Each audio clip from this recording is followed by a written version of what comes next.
Here we are, Hey, Jen with it's Street me. Beat. So you agree to be interviewed for Street Beat? Yes, Cool, I am. cool.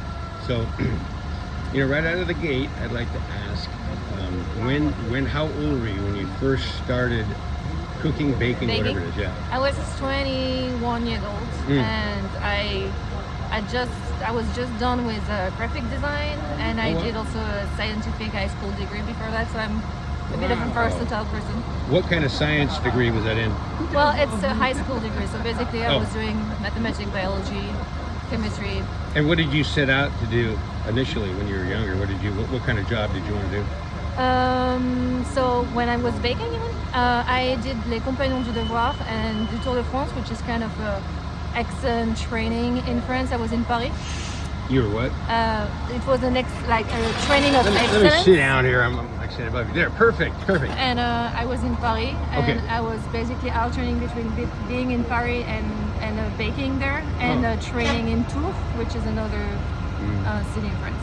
So this is your passion, this is what you want to do for your I don't baking. know. I can't tell that. I think I've got many patients. Like I don't know if you've seen, but I'm also a ceramicist. So Yes. basically, Oh, you do ceramics too? Yeah, Oh, I'm wow. also doing the cups that are in the shops here. I'll be darned. Oh. And I love creating, and I have a hard time stopping at something. Right now, I'm a baker. I'm Yeah. the main baker here, but yeah.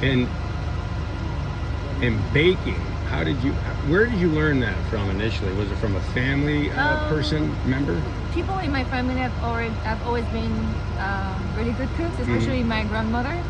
It's always the grandmother, right? Yeah, It's always the the grandmother, yeah. She's from Italian descent. Like Okay. both her parents were Italian, and my grandfather is from Hungarian descent. And From where?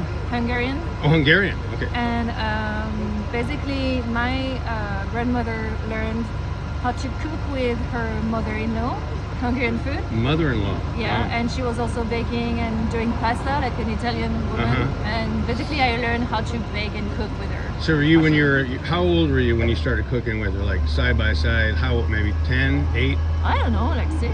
6? Yeah. Oh my gosh. But I was doing terrible food. Like I Oh, wow. actually thought about that not that long ago. You know, like when kids are. You're only 6, right? Yeah, when you're starting, like even like it's not really cooking, but you're playing with your sister and you're just doing like what we were calling prehistoric hot chocolate. You were mixing Yeah. soil and dirt, and there's this kind of thing. Well, it's experimentation, Yeah. alchemy.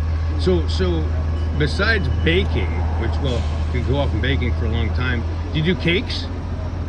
Well, baking and cakes is so like to me like I'm taking baking as doing cakes, like it's all together. Like big cake, like a small size, like a wedding cake. Yeah, Not a wedding like cake, but a actually full it's size, yeah. not like I wouldn't say that it's not too much of French, but we do more like entremets, mousse, the Ooh. cake Oh. like more like I would say like more English cakes. Yeah. I've done that in Australia because I lived in Australia for a while. Australia? Yeah. Wow. So it's more like this kind of cakes where you're layering and doing the frosting. It's more something that you do in. But a in mousse. UK. Mousse is more like French. Like And the chocolate, so you make, by scratch, obviously. How do you make right? It's by scratch, the chocolate? what do you mean?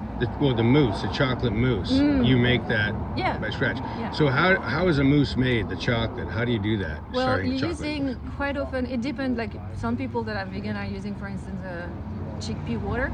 But normally, chocolate mousse is made with The real white stuff. sugar and Okay. chocolate. Like And forming it. then how do you process it to melt it down to make a mousse out of it? Is there any freeze or any refrigeration process when it's Yeah, To like ju- yeah. basically, like you, like it depends. Like you can do it. Like there's a lot of different recipes. Yeah. You can also add gelatin, but basically, Oh, yeah. the easiest recipe is using the whites, sugar. Okay. You foaming it and you adding melted chocolate in it, Wow. and basically it's creating the magic. You put it in the fridge and it's like the creating that freezer? comfort. So it goes No, in the no, you don't have to.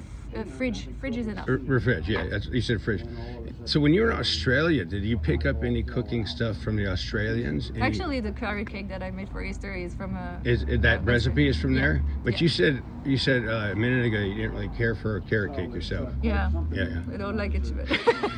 Well, I'm not too much of a, like as I mentioned, it might not have been because Yeah. of my training, but I'm not too much of a firster cake thing. Oh, okay. But I'm Me doing neither. it. Yeah, I'm a pie guy.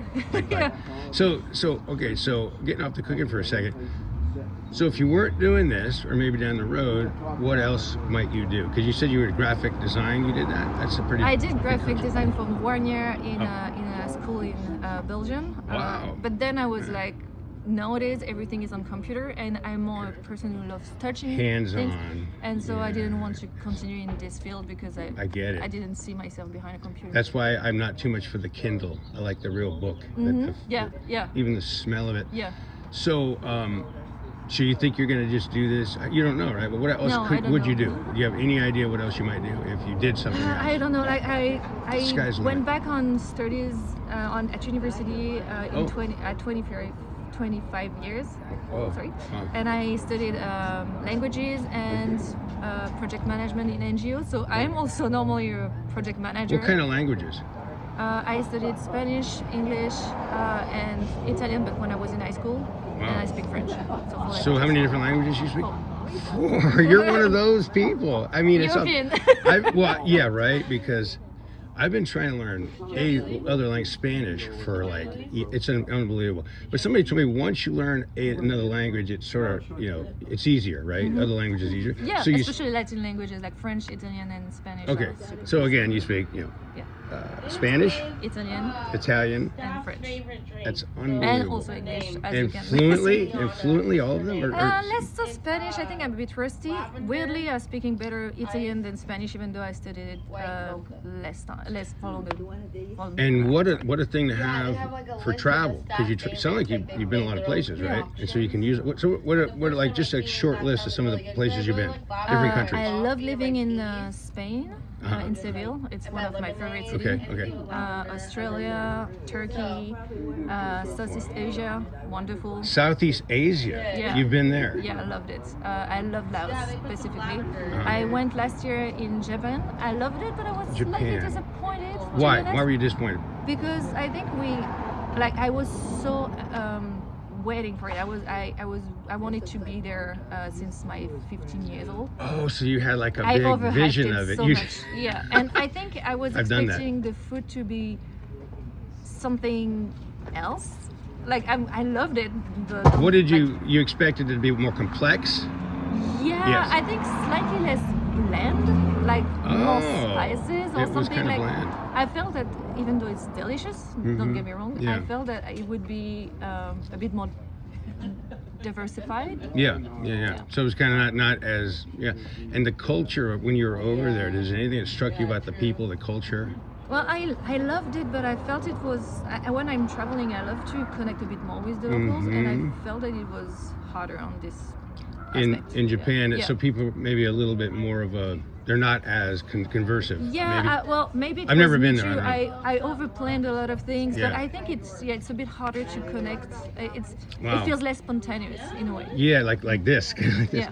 But you wanted to go there since you were like really young, 15 years and then old, you yeah. finally went, Yeah. and it was just kind of like, oh well. Well, I really enjoyed it. Yeah, of course. But yeah, I think I slightly overhyped myself, or I Hmm. had too big an expectation. I think. So, just I hate to say what's someone's favorite, but what just give me one of the most favorite. I think you said Spain is one of your most favorite places ever, Yeah. and Seville.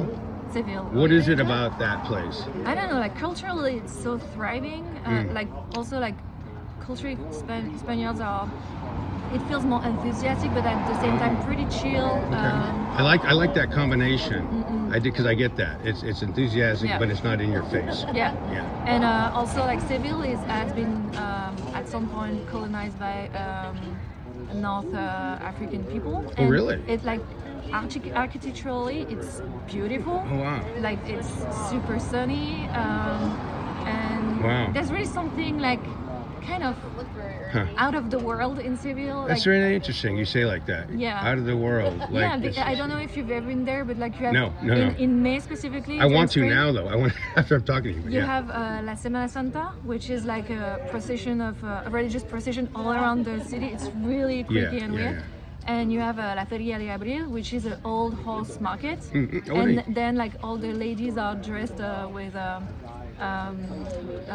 super fluffy dresses, and they do balls and like the dancing and so. It's It pretty sounds super alive. Like people are just so vibrant and alive. cool. Yeah. Would you ever live there? Oh yeah. I lived there for 2 months and something. Like someday I would live there. You Yeah, would live yeah, there. yeah, yeah. What's keeping you from? Well, at some point you may, right? You may go there and live there. Maybe I think I'm not settled in a place. Right now I'm here, but I really live through experiences. Like I think life has to be a bit vibrant. Last two questions for you. So, what do you like about when I say here? I mean, like, let's just say, In California, yeah, let's say California, and then what do you dislike? So, two-part question.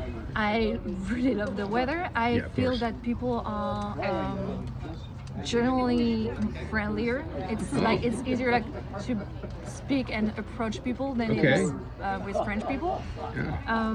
But I feel it's also harder to deepen the relationship. Like I feel that that is Latin interesting. people are like let's say French people might be a bit harsher at first, but the relationship gets more genuine and strong. That's interesting. I feel with in here, Yeah. I love like I feel that I'm more relaxed in Yeah. general because the interactions are softer and chill, but it's a bit harder to move from small talk and deepen the relationship. You know, I've found that too, and I've heard that from people I know and stuff that it's sort of topical, right? And to get the real, I guess, because maybe people, it's a very commerce oriented area. People are on the move. They're trying to live, survive, I guess. Yeah. But interesting. Well, hey, thanks. That was you. such a cool interview. Thank